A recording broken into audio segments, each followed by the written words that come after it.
I want to begin my talk with reference to a very salient instance of how law, and indeed living soil, which I think always maintains some form of independence from the lived built environment that feeds off of it, remains mired in a racial colonial ideology of improvement that is one of the key forces in capitalist modes of accumulation. Last week, the Phase 1 report of the Grenfell Tower inquiry was released, renewing focus in the media on the horrible tragedy that occurred in 2017. I don't know how many of you are familiar with it, but a fire that began on the 4th floor of a high-rise tower in a West London neighborhood leapt up 19 floors in a matter of 12 minutes. The fire led to the deaths of 72 people, including 19 children.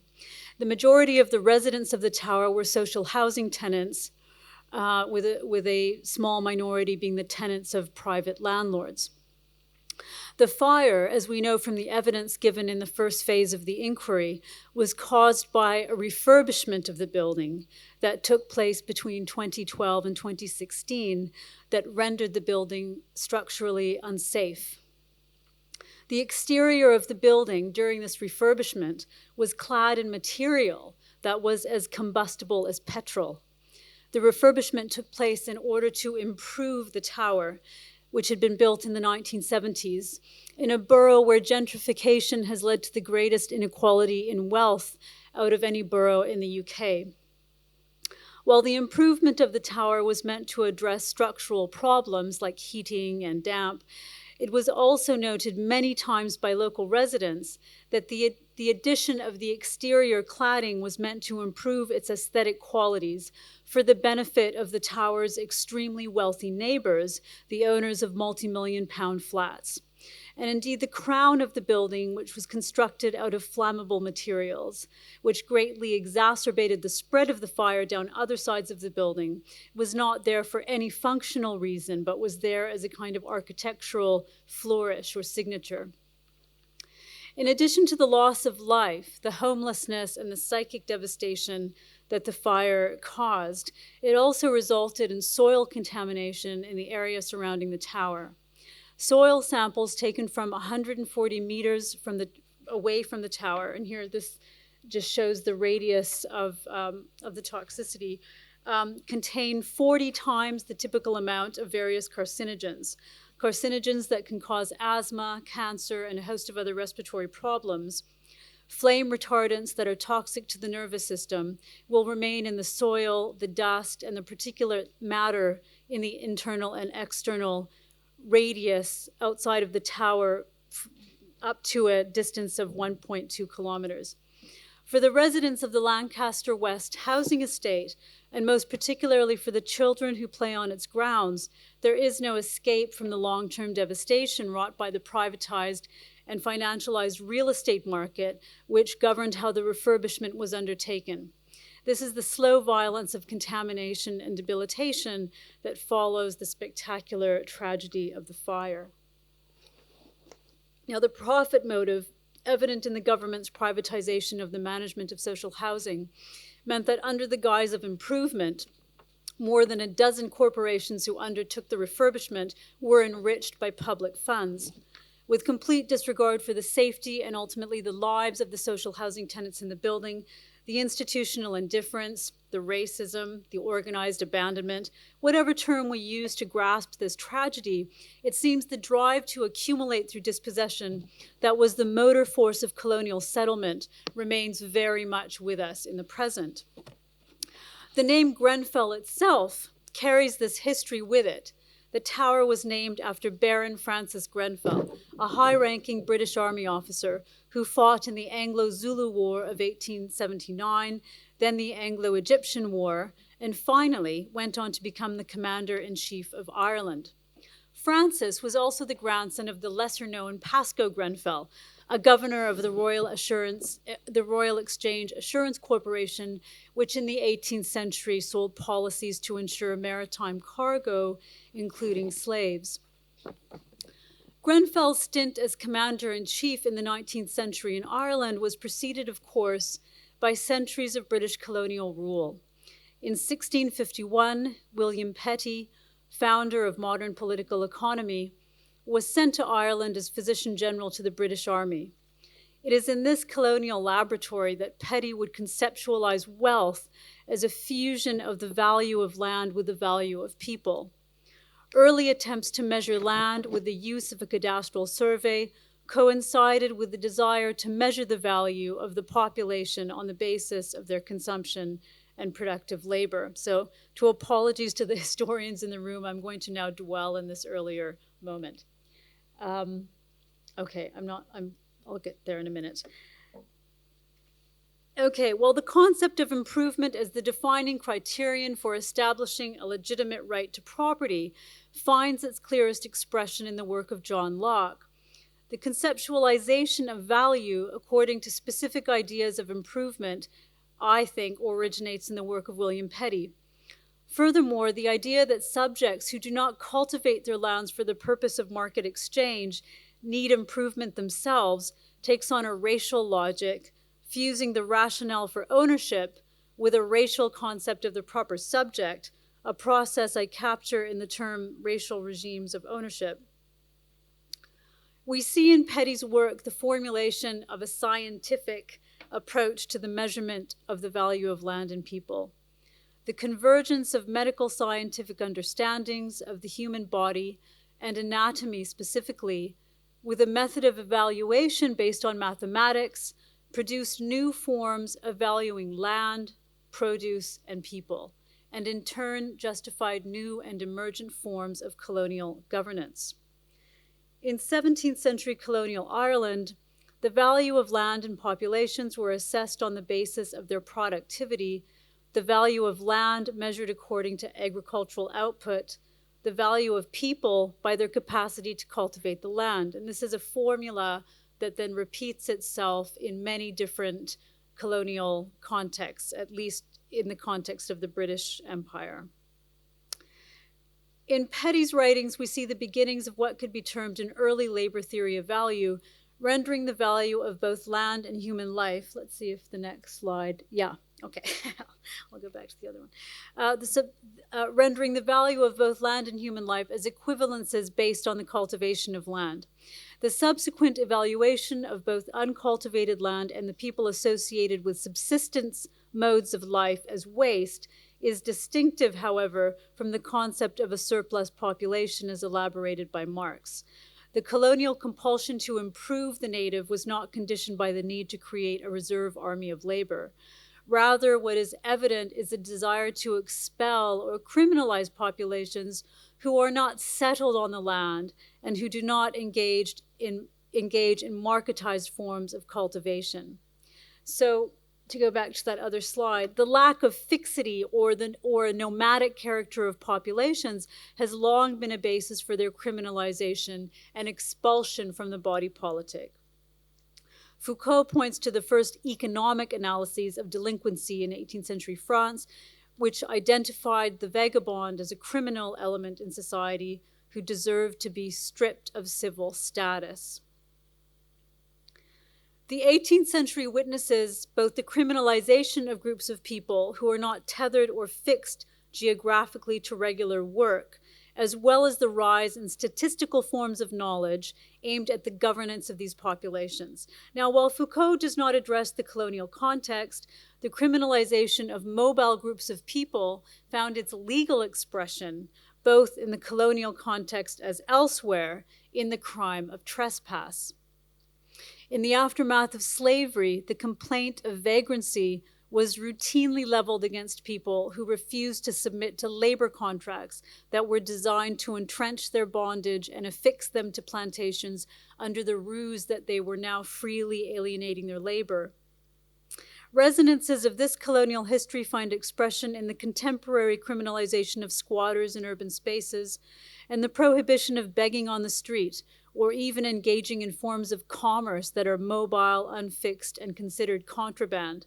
The death of Eric Garner in 2014 in New York City, murdered by the police, was preceded by his arrest for allegedly selling single cigarettes on the street from packs without stamps. Tax stamps, rather.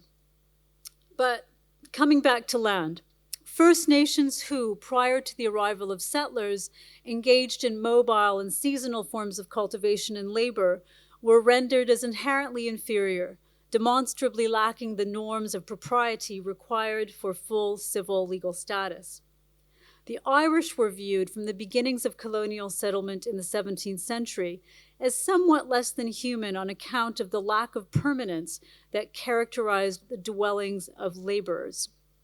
Although William Petty did not seem to attribute Irish laziness to the state of their bodily constitution, he did see Irish and English difference as somehow inherently biological.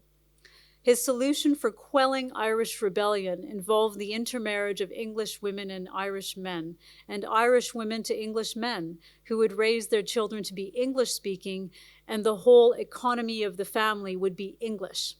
The deficiencies of the Irish could be ameliorated by mixing their blood with that of the English. And this appears as a precursor to the full-blown blood quantum racism in places like Australia in the 19th century, where the prevailing policy for several decades was to assimilate Aboriginal communities, starting with mixed-race children who were perceived as closer to being white on account of their parentage. Petty's suggestion of mixing Irish and English blood through reproduction in order to produce a more industrious and disciplined population is akin to the method an agricultural scientist might utilize in their interbreeding of plant species to improve its yield. And I think we see how these logics travel across different domains. While modern biological racism had yet to emerge, conceptions of racial difference and, crucially, European superiority was conditioned at this time by the concept of land use described previously. While Petty saw the Irish as capable of improvement, Jews were cast outside this paradigm altogether because, at least in part, of their tenuous relationship to the land. In his treatise of taxes, he distinguishes Jews not only on the basis of communal and religious difference, but on the basis of their chosen livelihoods, which in his view rendered them justifiably liable to higher taxes in well-populated countries.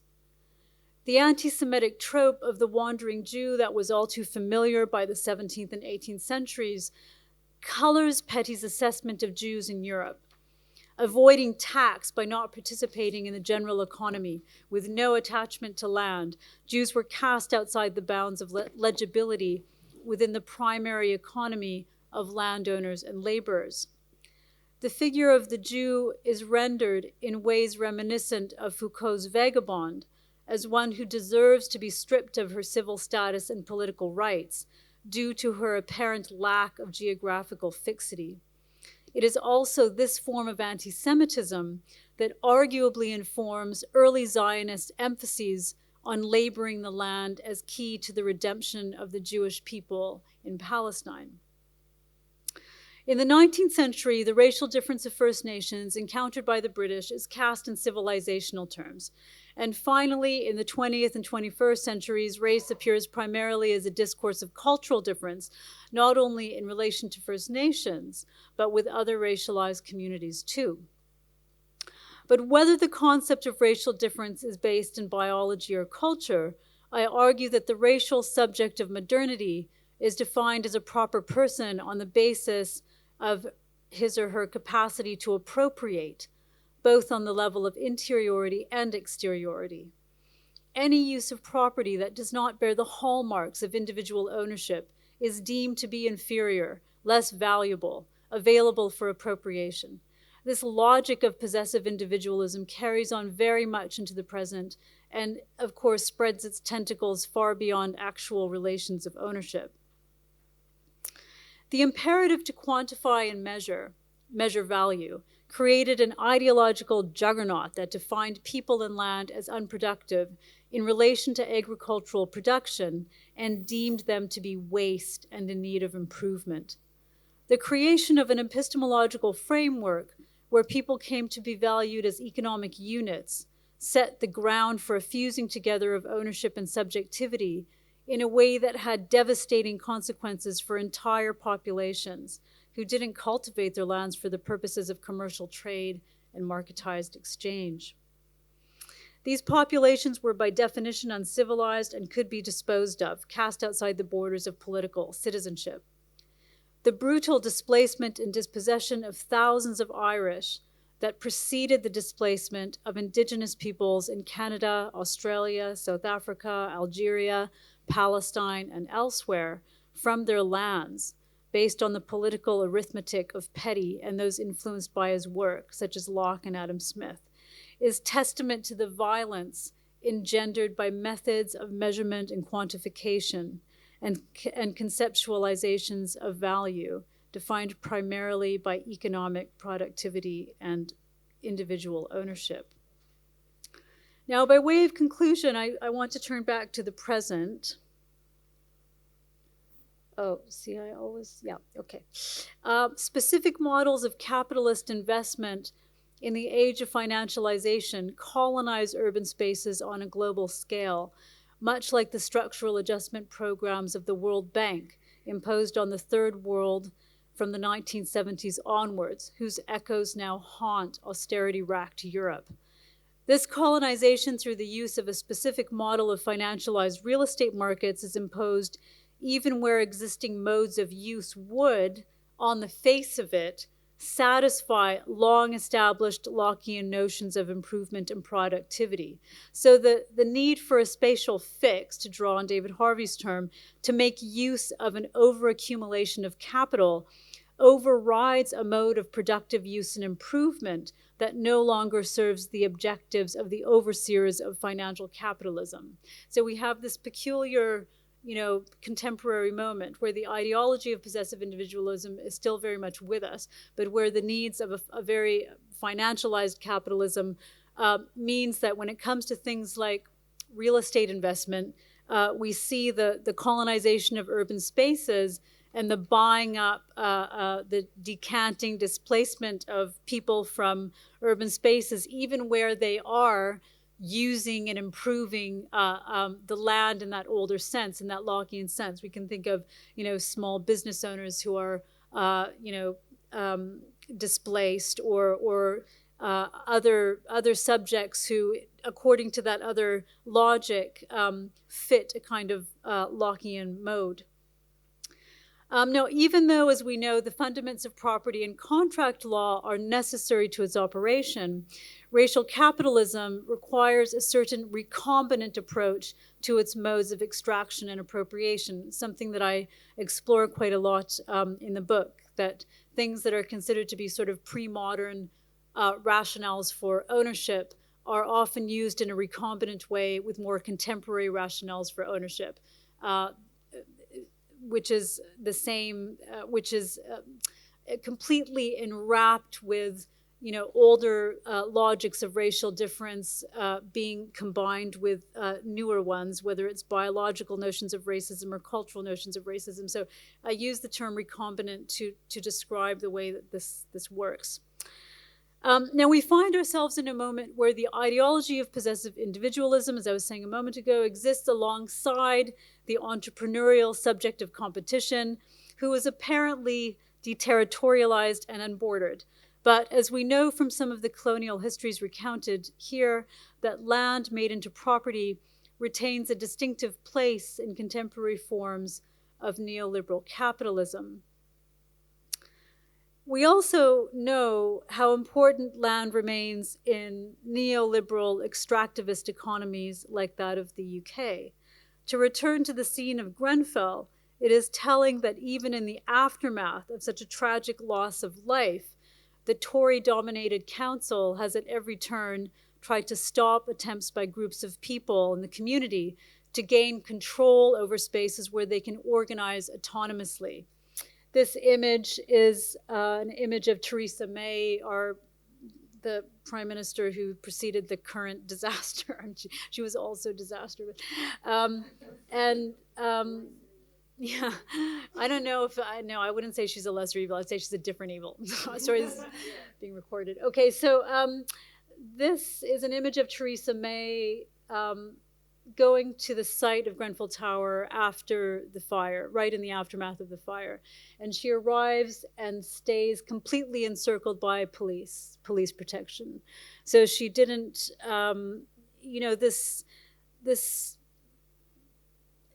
attitude, it's much more than an attitude, of course, but the relationship that these members of a ruling elite have towards the inhabitants, the people of a community like Grenfell is really quite shocking. I don't know if it was reported, but Jacob Rees-Mogg, another Tory MP. Sorry, I was trying to moderate my language. Recently made the comment that the people who died in the fire died essentially because they lacked common sense, and in a disavowal that is always the real tell, proceeds to say, of course, this had nothing to do with race or class. Okay.